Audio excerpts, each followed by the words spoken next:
میں ڈاکٹر بن رہی تھی جب میرے بھائی کی شادی ہوئی۔ پہلے دن میں اماں کو دیکھ کر حیران ہو گئی کہ وہ تیل کی بوتل پکڑے بھابھی کے کمرے میں جا رہی تھی۔ میں بھی اماں کے پیچھے چلی گئی لیکن دروازے کے پاس جا کر رک گئی اور اندر کا منظر دیکھ کر میری جان نکل گئی کہ اماں تیل سے بھابھی کے پیٹ کی مالش کر رہی تھی اور بھابھی بڑے آرام سے لیٹی ہوئی تھی، اور ساتھ اماں بھابھی کو بول رہی تھی کہ اپنے شوہر کو نہ بتانا کیونکہ اس سے تم جلدی۔ میرے لیے آج کے دن کا دوسرا بڑا دھچکا تھا کیونکہ جب سے بھابھی بیاہ کر آئی تھیں انہوں نے مجھے اور اماں کو کچن میں قدم رکھنے سے منع کر دیا تھا کیونکہ وہ کچن کا ہر کام خود بخوبی سے انجام دے رہی تھی۔ میرے بھائی دوسرے شہر کپڑے کی مل میں سپروائزر تھے، آج ان کی واپسی تھی۔ عموماً جس دن بھائی نے آنا ہوتا بھابھی ان کے لیے اسپیشلی ہر کھانا خود بناتی اور پھر آخر میں خود بھی اچھا سے تیار ہو کر ان کا انتظار کرتی تھی، لیکن آج ایسا کچھ بھی نہیں ہوا تھا اور یہی غیر معمول واقعات مجھے پریشانی میں مبتلا کر رہے تھے۔ لیکن میں خاموشی سے یہ سب ہوتا دیکھ رہی تھی۔ کیوں اماں نے کچھ بھی بتانے سے سختی سے منع کر دیا تھا اور بھابھی خود کو کمرے میں بند کیے بیٹھی تھی۔ رات جب بھائی گھر آئے تو دسترخوان پر بھابھی کو نہ پا کر اماں سے ان کی غیر موجودگی کی وجہ پوچھنے لگے تو اماں نے ہڑبڑا کر بہانہ بنا دیا کہ ان کی طبیعت ٹھیک نہیں ہے۔ میں نے حیران ہو کر اماں کو دیکھا تو اماں نے مجھے سخت نظروں سے خاموش رہنے کا اشارہ کیا۔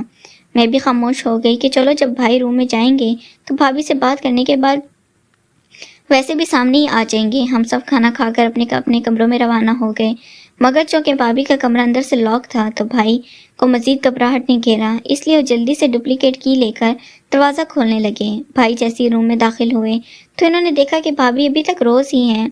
بھائی نے جلدی سے اپنا روم اندر سے لاک کیا اور ان کے پاس چلے گئے۔ میں پانی دینے اماں کے کمرے میں گئی تھی اور جب واپس مڑنے لگی تو میں نے دیکھا بھائی بےانتہا غصے اور تیش سے اماں کے کمرے میں داخل ہوئے، لیکن مجھے دیکھ کر کہنے لگے چھوٹی تم اپنے کمرے میں جاؤ، مجھے اماں سے اکیلے میں بات کرنی ہے۔ میں بھائی کا حکم سنتے فوراً سے اماں کے کمرے سے نکل گئی، لیکن مجھے بھابھی کی صبح سے رونے کی وجہ جانی تھی، اس لیے مجبوراً دروازے کی اور میں چھپ کر ان کی باتیں سننے لگی، جن کو سننے سے مجھے اپنے کانوں پر شبہ ہونے لگا کہ آیا کہ میں کچھ غلط تو نہیں سن لیا۔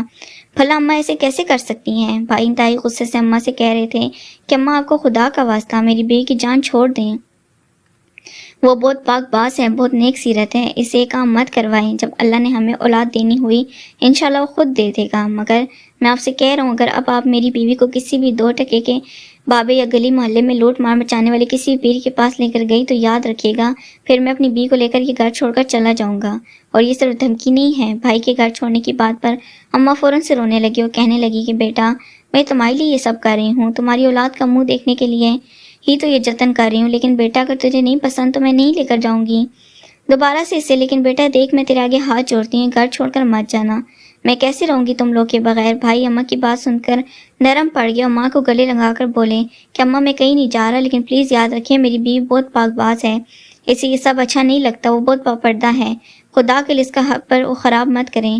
اماں فوراً اس بات میں سر ہلانے لگیں۔ بھائی ان کے ماتھے پر بوسہ دیتے ہوئے اپنے روم میں چلے گئے۔ بھائی کے جاتی میں دروازے کی اور سے نکل کر اپنے روم میں چلی گئی، لیکن کمرے میں آتی میں لگاتار چکر کاٹنے لگی۔ میرے ذہن میں ایک ہی بات گردش کر رہی تھی کہ آخر اماں بھابھی کے ساتھ کیا کر رہی ہیں؟ اماں بھابھی کو آخر کون سے پیر کے پاس لے کر گئی تھی کہ بھائی بار بار ایک ہی بات کیے جا رہے تھے کہ اماں میری بیوی بہت پاک باز ہے، وہ یہ سب نہیں کر سکتی، ایسے یہ سب اچھا نہیں لگتا، کچھ تو گڑبڑ ضرور ہے، کچھ تو جھول ہے۔ یکدم میرے ذہن میں خیال آیا کہیں اماں بھابھی سے کچھ غلط کام تو نہیں کروا رہی۔ یہ سوچتے میں نے فوراً اپنی سوچ کی نفی کی کہ ایسا نہیں ہو سکتا، بھلا اماں بھابھی کے ساتھ ایسا کیوں کریں گی، اپنے بیٹے کا گھر کیوں برباد کریں گی؟ لیکن اگر ایسا کچھ نہ ہوتا تو بھائی اماں کو بار بار یہ کیوں کہتے کہ میری بیوی بہت پاک باز ہے؟ کچھ تو جھول ضرور ہے۔ میں انہیں سوچوں سے کتنی دیر الجھتی رہی، بھلا آخر میں اپنی ان سب سوچوں سے تنگ آ چکی تھی، اس لیے سر جھٹک کر پڑھنے بیٹھی۔ فوراً 1 ہفتہ ہم سب کے ساتھ گزار کر بھائی واپس اپنی جاب کے لیے دوسرے شہر چلے گئے۔ دن یوں ہی گزرنے لگے، لیکن اب سب پہلے جیسا ہونے لگا تھا۔ اماں اس دن کی بھائی کی دی جانے والی دھمکی کے بعد بھابھی کو کسی بھی پیر کے پاس نہیں لے کر گئی تھی، اس لیے بھابھی بہت خوش و مطمئن سی رہتی تھی۔ بھابھی اب ہر کام پہلے کی طرح کرنے لگی تھی، میرے ساتھ بھی بہت اچھا وقت گزارتی تھی، لیکن میں جب بھی ان سے اس دن جب روتے ہوئے گھر آئی کہ پوچھتی تو وہ گھر آ کر بات بدل دیتی اور فوراً میرے پاس اٹھ کر چلی جاتی۔ مجھے ان کے اس رویے سے بہت حیرت ہوتی کہ آخر بھابھی اس طرح گھبرا کیوں رہی ہیں اور مجھے کچھ بتا کیوں نہیں رہی۔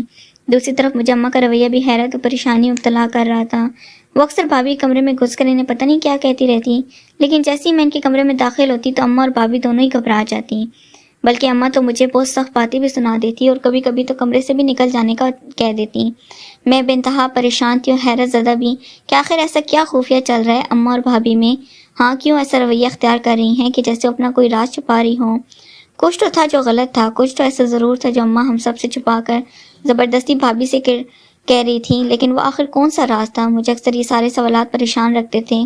میں نہیں چاہتی تھی کہ میری معصوم سی بھابھی کے ساتھ کچھ ہو، لیکن مجھے بیچ بھی تو نہیں معلوم تھا میں اسے کیسے کسی پر بھی الزام لگا سکتی تھی. اس لیے میں مجبوراً خاموشی سے صحیح وقت کا انتظار کرنے لگی. اب گھر کا ماحول مجھے بہت گھٹن زدہ سا لگنے لگا تھا.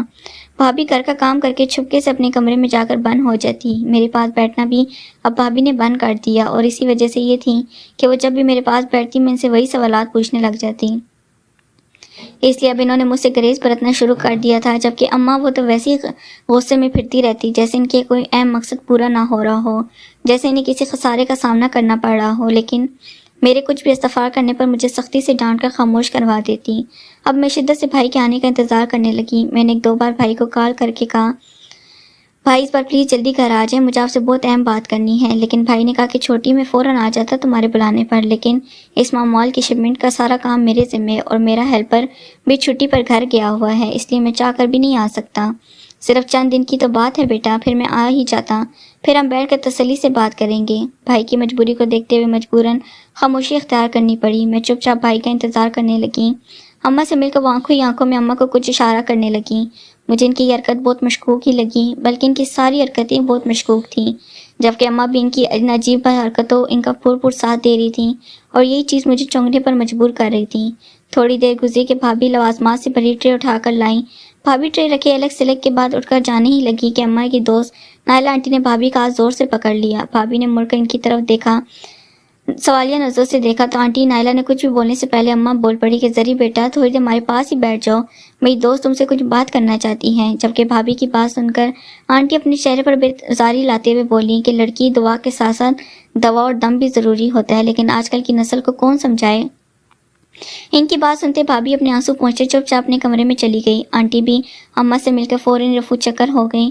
آنٹی نائلہ کے جانے کے تھوڑی دیر بعد بھابھی اپنے کمرے سے نکل کر اماں کے پاس آئیں اور اپنے آنسو صاف کر ان سے کہنے لگی ماں جی میں راضی ہوں اس پیر کے پاس جانے کے لیے، بس یہ بات کسی بھی طرح احسن کو پتہ نہ چلے. اماں مسکراتے ہوئے کہنے لگی کہ یہ تو بہت اچھا فیصلہ کیا، اور بھلا میں کیوں بتاؤں گی اپنے بیٹے کو، بلکہ تو خود خیال رکھنا کس طرح یہ بات اس کے کانوں تک نہ پہنچے.